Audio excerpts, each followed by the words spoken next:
बिस्मिल्लाहिर्रहमानिर्रहीम, अस्सलाम वालेकुम। आज हम बात करेंगे photosynthesis.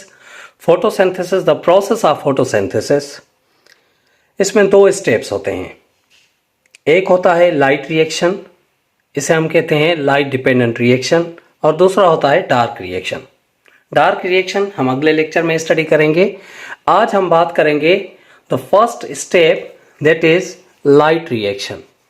Light reaction, light dependent reaction means this reaction totally depend upon light, hence we use light dependent reaction. Photosystem 2 and photosystem 1, ये दो फोटोसिस्टम हैं जो थाइलेकोइड मेम्ब्रेन में होते हैं। फोटोसिस्टम 2, इस फोटोसिस्टम में वाटर ब्रेक होगा। जैसे वाटर ब्रेक होगा 2 इलेक्ट्रॉन 2 प्रोटॉन और ऑक्सीजन में। 2 इलेक्ट्रॉन आ जाएंगे फोटोसिस्टम 2 पर। फोटोसिस्टम 2 से जो 2 इलेक्ट्रॉन हैं वो प्राइमरी इलेक्ट्रॉन एक्सेप्टर एक्सेप्ट करेगा। अब ये प्राइमरी इलेक्ट्रॉन एक्सेप्टर किसे कहते हैं? प्राइमरी इलेक्ट्रॉन एक्सेप्टर कहते हैं कि जिसने पहले इलेक्ट्रॉन को एक्सेप्ट किया उसे हम कहेंगे primary electron acceptor. 2 electron water के प्राइमरी इलेक्ट्रॉन एक्सेप्टर के पास आ गए और जो 2 प्रोटॉन हैं वो आ जाएंगे थाइलेकोइड ल्यूमेन और थाइलेकोइड स्पेस में। उसके बाद प्राइमरी इलेक्ट्रॉन एक्सेप्टर से जो 2 इलेक्ट्रॉन हैं वो आएंगे, एक मॉलिक्यूल है जिसे हम कहेंगे प्लास्टोक्यूनिन। प्लास्टोक्यूनिन, इसे शॉर्ट फॉर्म में लिखेंगे PQ। प्लास्टोक्यूनिन के बाद ये 2 इलेक्ट्रॉन आ जाएंगे cytochrome BF complex. Cytochrome B+F, what it means? It means 2 cytochrome हैं, एक है साइटोक्रोम B और दूसरा है cytochrome F। 2 electron from cytochrome B to cytochrome F। Electron cytochrome B से साइटोक्रोम F की तरफ आ जाएंगे। उसके बाद जो इलेक्ट्रॉन हैं, एक और मॉलिक्यूल है जिसे हम कहेंगे प्लास्टोसाइनिन। प्लास्टोसाइनिन के पास आ जाएंगे।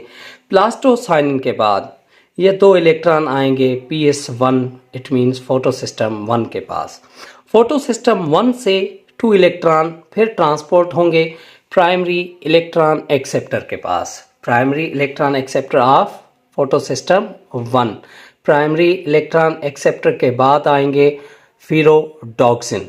2 इलेक्ट्रॉन टुवर्ड्स फिरोडॉक्सिन, और फिरोडॉक्सिन के बाद आएंगे ये जो 2 इलेक्ट्रॉन हैं स्ट्रोमा के अंदर। 2 इलेक्ट्रॉन स्ट्रोमा में पहले एक मॉलिक्यूल प्रेजेंट है जिसे कहेंगे NADP, nicotine amide adenine dinucleotide phosphate. Nicotine amide adenine dinucleotide phosphate, ये रिड्यूस होगा nicotine amide dinucleotide phosphate NADPH2 में, ये रिड्यूस हो जाएगा। इस तरह से जब इलेक्ट्रॉन ऊपर से नीचे की तरफ आता है तो एनर्जी रिलीज करता है। यहाँ पे प्लास्टोकोनिन से जब इलेक्ट्रॉन आएंगे cytochrome BF complex, cytochrome BF complex से आएंगे प्लास्टोसाइनिन, तो यहाँ पे एनर्जी रिलीज होगी। जो एनर्जी क्या कराएगी? फास्फोरिलेशन कराएगी। फास्फोरिलेशन किसे कहते हैं? फास्फोरिलेशन कहते हैं एडिशन ऑफ फास्फेट। अब ADP की फास्फोरिलेशन होगी और ADP would be converted into ATP, adenosine triphosphate में कन्वर्ट हो जाएगी। इस तरह से जब लाइट डिपेंडेंट रिएक्शन कंप्लीट होगा, तो हमें प्रोडक्ट मिलेंगे NADPH2, which is the energy rich molecule, and ATP, adenosine triphosphate, it is also energy currency of the cell. Thanks for watching.